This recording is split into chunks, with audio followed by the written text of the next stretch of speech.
आप जानते हैं कि प्लाज्मा मेम्ब्रेन जो है वो तीन चीज़ों की बनी हुई है। एक तो लिपिड बाईलेयर है जिसका ये फास्फोलिपिड मॉलिक्यूल्स हैं, ये बाईलेयर फॉर्म कर रहे हैं और उसमें प्रोटीन के मॉलिक्यूल्स इंसर्टेड होते हैं या इंटरकैलेटेड होते हैं, धसे हुए होते हैं, कुछ पूरे और कुछ पार्शियली, और कुछ मेम्ब्रेन से बाहर की साइड में होते हैं। और तीसरी चीज़ जो है वो कार्बोहाइड्रेट्स हैं जो आउटर सरफेस पर पाए जा रहे हैं, एक्स्ट्रा सेलुलर फ्लूइड की तरफ हैं। तो ये सब मिलके फंक्शंस मेम्ब्रेन का फंक्शन करते हैं। तो सबसे पहले हम आपको बता रहे हैं कि ये जो प्रोटीन्स हैं इसके अंदर वो क्या फंक्शन कर रही हैं। हमने इसको समराइज कर दिया है।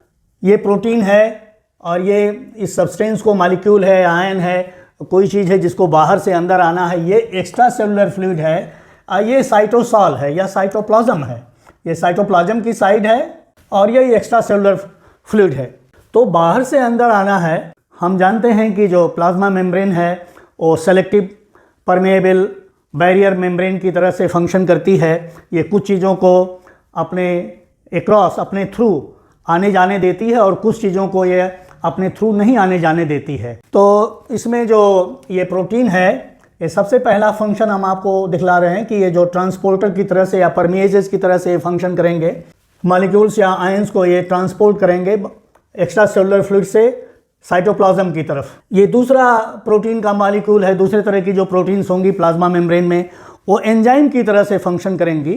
तो इस मेम्ब्रेन में पाए जाने वाले जो प्रोटीन्स हैं वो एंजाइमेटिक फंक्शन करेंगे। तीसरा जो है वो रिसेप्टर की तरह से ये प्रोटीन फंक्शन कर रही है और देखिए उसका ये इनसाइड ऑफ द सेल के अंदर साइटोप्लाज्म में उसका एक्शन हो रहा है।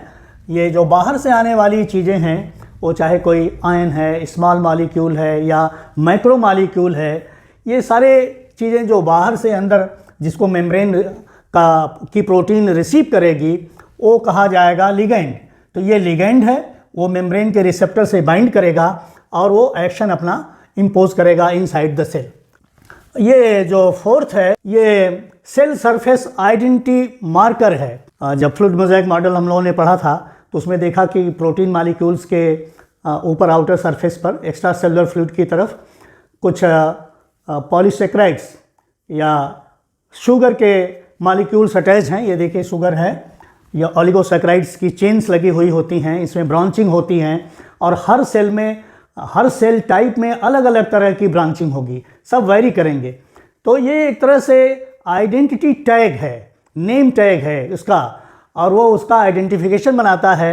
इसी से जो एनिमल्स के सेल्स हैं वो एक दूसरे को पहचानते हैं कि ये अपने बॉडी का है, अपने शरीर का है या ये दूसरे शरीर का है।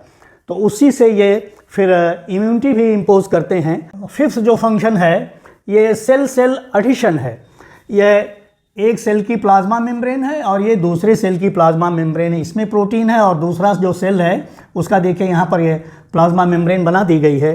तो दोनों प्रोटीन जो हैं कैसे एक दूसरे से ज्वाइन करेंगे, सेल कैसे आपस में ज्वाइन करते हैं, तो इसमें भी जो है इन प्रोटीन्स का रोल है सेल सेल एडिशन में। जो लास्ट फंक्शन ये दिखला रहे हैं ये अटैचमेंट ऑफ साइटोस्केलेटन।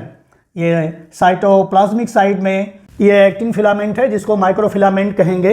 ये साइटोस्केलेटन का एक फाइबर है जो कि सेल को कोलैप्स होने से, साइटोस्केलेटन के जो फाइबर्स होते हैं सेल को कोलैप्स होने से बचाते हैं। तो सेल की शेप को मेंटेन करने के लिए ये जो साइटोस्केलेटन के एलिमेंट्स हैं, फाइबर्स हैं, वो उसको शेप प्रोवाइड करते हैं। दूसरा जो फंक्शन होता है वो सेल मेम्ब्रेन का या प्लाज्मा मेम्ब्रेन का वो होता है डिफ्यूज़न। डिफ्यूज़न क्या होता है? हर तरह के स्टेट में, चाहे वो सॉलिड हो, लिक्विड हो या गैस हो, मॉलिक्यूल्स हमेशा मोशन में रहते हैं। ये सॉलिड है, इसमें मॉलिक्यूल्स के मोशन की फील्ड बहुत कम है, लिक्विड में थोड़ा अधिक है और गैसेज में और अधिक है।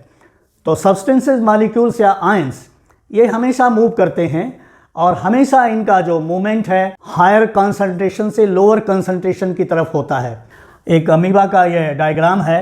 अमीबा जो कि यूनिसेलुलर है, एक सेल का बना हुआ होता है और इसकी जो कवरिंग मेम्ब्रेन है या सेल मेम्ब्रेन कहेंगे या प्लाज्मा मेम्ब्रेन कहेंगे, ये सेलेक्टिव बैरियर मेम्ब्रेन होगी।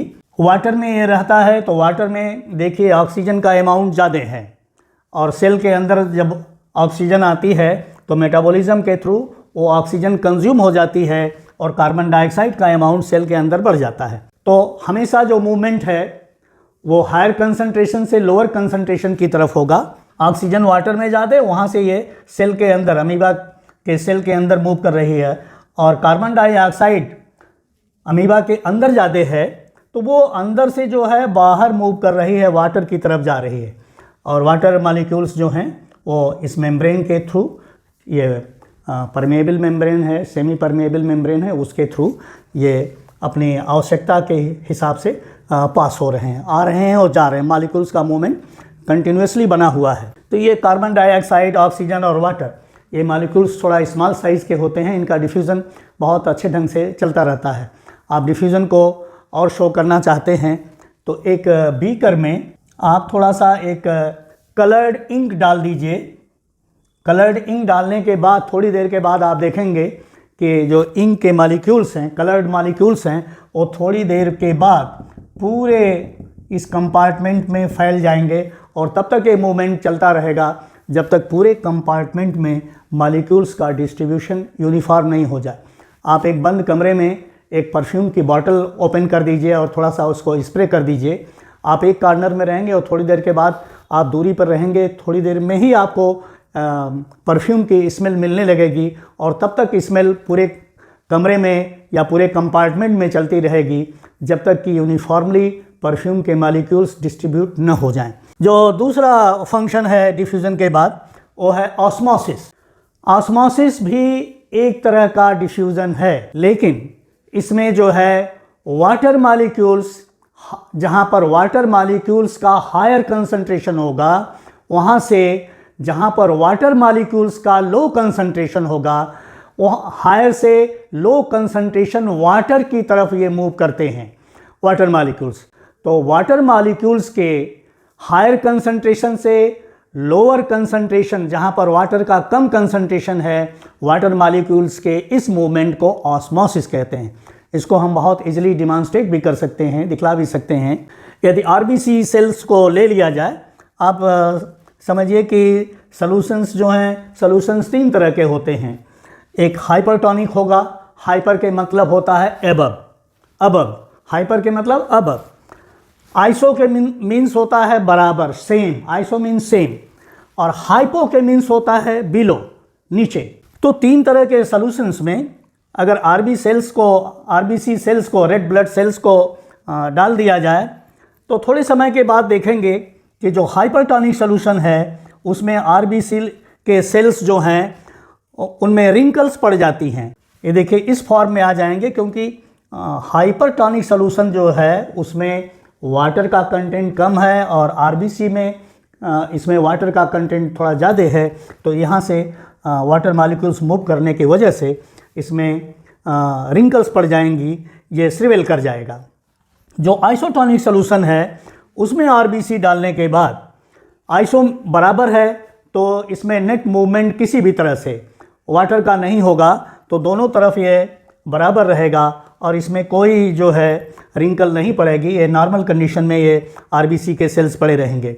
हाइपोटोनिक सॉल्यूशन, हाइपोटोनिक का मतलब हो गया कि जो आरबीसी के अंदर जो कंसंट्रेशन है उससे सॉल्यूशन का कंसंट्रेशन कम है। कहने का मतलब ये कि इस सॉल्यूशन में वाटर के कंटेंट ज़्यादा हैं, तो वाटर जहाँ भी ज़्यादा रहेगा, जहाँ भी अधिक रहेगा, वहाँ से वाटर जहाँ कम होगा उसकी तरफ मूव करेंगे।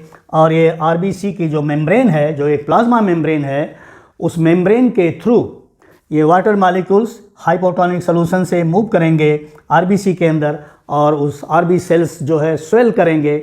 स्वेल करने के बाद क्या होगा, एक ऐसी स्टेज आएगी जब वो बर्स्ट कर जाएगा, और बर्स्ट करके इसके अंदर के जो कंटेंट्स हैं वो बाहर चले जाएंगे।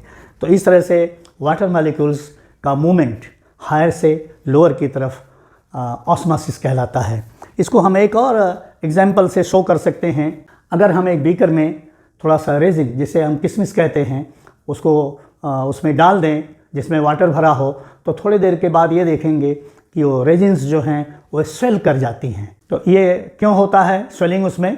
क्योंकि रेजिन के अंदर जो है कंसंट्रेटेड सॉल्यूशन है, वाटर कंटेंट कम है, और रेजिन के बाहर वाटर ही ज़्यादा है, तो ज़्यादा से कम की तरफ वाटर मॉलिक्यूल्स जो हैं मूव करेंगे।